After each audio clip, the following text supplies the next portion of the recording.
നമസ്കാരം. അഹങ്കാരം അതൊരാളെ എവിടെ വരെ എത്തിക്കും? നമുക്ക് ദുര്യോധനന്റെ കഥയിലൂടെ അതൊന്ന് നോക്കാം. ശരി, നമുക്ക് തുടങ്ങാം.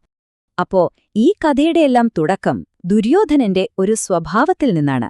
എത്ര വലിയ ശക്തിയും സമ്പത്തും അധികാരവുമൊക്കെ കയ്യിലുണ്ടായിട്ടും അവസാനം അവനെ വീഴ്ത്തിയത് എന്താണെന്നോ? അവന്റെ അടങ്ങാത്ത അഹങ്കാരം. അതുതന്നെയായിരുന്നു അവന്റെ ഏറ്റവും വലിയ ശത്രു. അപ്പോ എന്തുകൊണ്ടായിരിക്കും ദുര്യോധനൻ ഇങ്ങനെ പെരുമാറിയത്? എന്തായിരുന്നു അവന്റെ മനസ്സിൽ? ശരി, നമുക്ക് കഥയുടെ ഈ ഭാഗത്തിലൂടെ അതൊന്ന് മനസ്സിലാക്കാൻ നോക്കാം. ഒന്ന് ആലോചിച്ചു നോക്കൂ. ഒരു വശത്ത് ദുര്യോധനൻ കൊട്ടാരത്തിലെ എല്ലാ സുഖസൗകര്യങ്ങളിലും ജീവിക്കുന്നു, പക്ഷെ മനസ്സിൽ മുഴുവൻ അസൂയയും ദേഷ്യവുമാണ്. ഇനി മറുവശത്ത് പാണ്ഡവരോ? അവര് കാട്ടിലാണ്, ലളിതമായ ജീവിതം നയിക്കുന്നു, എന്നാലും അവർക്കൊരു സമാധാനവുമുണ്ട്. അപ്പോ ശരിക്കും കൊട്ടാരത്തിലെ ആഡംബരമൊന്നും ദുര്യോധനന് സന്തോഷം കൊടുത്തിരുന്നില്ല, അല്ലേ? പാണ്ഡവരെ ഒന്ന് ചെറുതാക്കാൻ, അവരുടെ മുന്നിൽ തന്റെ പവർ കാണിക്കാൻ ദുര്യോധനൻ ഒരു പ്ലാനിട്ടു. എന്താണെന്നോ? തന്റെ പടയും പരിവാരങ്ങളുമായി പാണ്ഡവർ താമസിക്കുന്ന അതേ കാട്ടിലേക്കൊരു യാത്ര. അവന്റെ ഉദ്ദേശ്യം ഒന്നു മാത്രമായിരുന്നു: അവരെ പരിഹസിക്കുക, അപമാനിക്കുക. അപ്പോ ദുര്യോധനന്റെ ഈ അഹങ്കാരം അവനെ പുതിയൊരു പ്രശ്നത്തിലാണ് കൊണ്ടുചെന്നെത്തിച്ചത്. ആ കാട്ടിൽ വെച്ച് ഗന്ധർവന്മാരുമായി ഒരു ഏറ്റുമുട്ടലുണ്ടായി. അതെങ്ങനെയാണ് സംഭവിച്ചതെന്നല്ലേ നമുക്ക് നോക്കാം. കാട്ടിലെത്തിയ ഉടനെ കൗരവർ അവരുടെ തനി നിറം കാണിച്ചു തുടങ്ങി.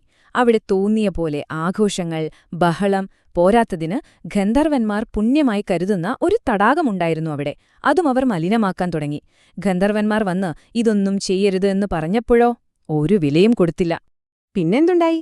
ഗന്ധർവന്മാരുടെ ക്ഷേമ കെട്ടു. മുന്നറിയിപ്പുകളൊന്നും ചെവിക്കൊള്ളാഞ്ഞ കൗരവരെ ഗന്ധർവരാജാവിന് നേരിടേണ്ടി വന്നു. ദുര്യോധനനെയും കൂട്ടാളികളെയും നിഷ്പ്രയാസം പിടികൂടി തടവിലാക്കി. കണ്ടില്ലേ അഹങ്കാരത്തിന് കിട്ടിയ ശിക്ഷ? അപ്പോ തന്നെ കിട്ടി. ഈയൊരു സാഹചര്യത്തില് ദുര്യോധനന്റെ ഏറ്റവും വലിയ ശത്രുവായ യുധിഷ്ഠിരൻ എന്ത് ചെയ്ത് കാണും? ഇവിടെയാണ് കേട്ടോ ഈ കഥയുടെ ഒരു ട്വിസ്റ്റ്. ഇവിടെയാണ് ധർമ്മം ജയിക്കുന്നത് നമ്മൾ കാണാൻ പോകുന്നത്. അപ്പോ കൗരവരെ ഗന്ധർവന്മാർ പിടിച്ചുകൊണ്ടുപോയി എന്നറിഞ്ഞപ്പോൾ യുധിഷ്ഠിരൻ എന്തു ചെയ്തിട്ടുണ്ടാകും? എന്റെ ശത്രുക്കൾക്ക് നല്ലൊരു പണി കിട്ടി എന്നു പറഞ്ഞ് സന്തോഷിച്ചിട്ടുണ്ടാകുമോ? അതോ വേറെന്തെങ്കിലുമായിരുന്നോ അദ്ദേഹത്തിന്റെ തീരുമാനം? അവിടെയാണ് യുധിഷ്ഠിരന്റെ മഹത്വം. ശത്രുവിന്റെ വീഴ്ചയിൽ സന്തോഷിക്കുന്നതിനു പകരം അദ്ദേഹം ധർമ്മത്തിന്റെ വഴി തെരഞ്ഞെടുത്തു. അദ്ദേഹം ചിന്തിച്ചതെന്താണെന്നോ? അവർ എന്റെ സഹോദരന്മാരാണ്. അവരെ മറ്റൊരാൾ പിടിച്ചുകൊണ്ടുപോകുന്നത് കുടുംബത്തിനു മുഴുവൻ അപമാനമാണ്. അതുകൊണ്ട് അവരെ മോചിപ്പിക്കാൻ വേണ്ടി അദ്ദേഹം അർജുനനെ ഗന്ധർവരാജാവിന്റെ അടുത്തേക്ക് അയച്ചു. ശരി, ഇത്രയൊക്കെ സംഭവിച്ചിട്ട് ദുര്യോധനൻ എന്തെങ്കിലും പഠിച്ചോ? ഈ സംഭവത്തിന്റെ അവസാനം എന്തായി? നമുക്ക് കഥയുടെ ക്ലൈമാക്സിലേക്ക് പോകാം. ഒന്നോർത്തു നോക്കൂ. താൻ ആരെയാണോ അപമാനിക്കാൻ വേണ്ടി അങ്ങോട്ട് ചെന്നത്, അതേ ആള് തന്നെ ഇപ്പോ രക്ഷിച്ചിരിക്കുന്നു. ദുര്യോധനന്റെ അവസ്ഥ എന്തായിരിക്കും? അതെ, നാണക്കേട് കൊണ്ട് അവന്റെ തല താണുപോയി. അവന്റെ അഹങ്കാരത്തിന് ഇതിലും വലിയൊരു തിരിച്ചടി കിട്ടാനില്ലായിരുന്നു. അപ്പോ ഈ കഥയിൽ നിന്നുള്ള ഏറ്റവും വലിയ പാഠം എന്താണ്? വളരെ ലളിതമാണ്. അഹങ്കാരം എപ്പോഴും നാശത്തിലേക്ക് കൊണ്ടുപോകൂ.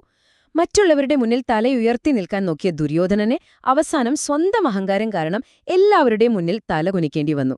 ഈ കഥ നമ്മളെ ഓർമ്മിപ്പിക്കുന്നത് ഒരൊറ്റ കാര്യമാണ്: ഒരു നിമിഷത്തെ നമ്മുടെ അഹങ്കാരം ഒരുപക്ഷെ ജീവിതകാലം മുഴുവൻ നമ്മളെ നാണം കെടുത്താൻ കാരണമായേക്കാം. അത് ഓർക്കുന്നത് എപ്പോഴും നല്ലതാണ്.